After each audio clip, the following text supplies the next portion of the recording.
On my way to my son's basketball game, I turned on some worship music and I just began to pray and talk to the Lord about what I was feeling and all of the things that have been happening.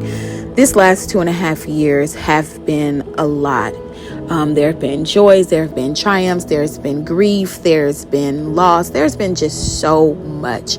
And honestly, over this last week, I have just been feeling overwhelmed with what he wants me to do next, which I'm like, God, why?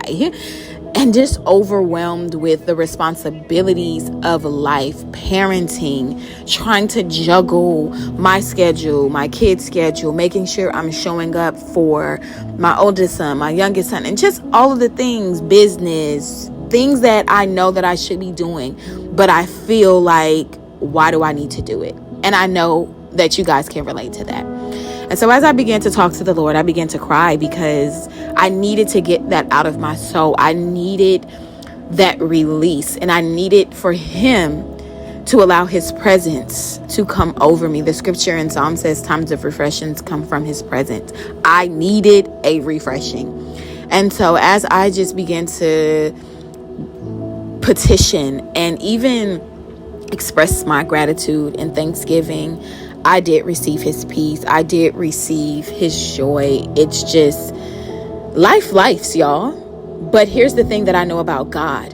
Even in the midst of our struggles, even in the midst of our trials, even in the midst of whatever it is that we're going through, he's with us. He's for us.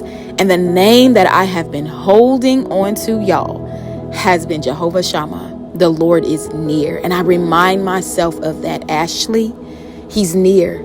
He's with you. He's for you. And if God is for you, who can be against you? And so I just want to encourage you today that Jehovah Shammah, he's near to you. Pour out your heart before the Lord.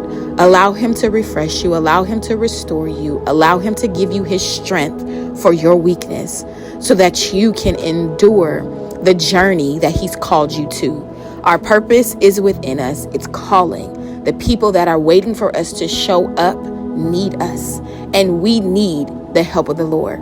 So on today, I pray that you are encouraged by just my slight transparency and vulnerability, that you yourself find the strength that you need in God's presence.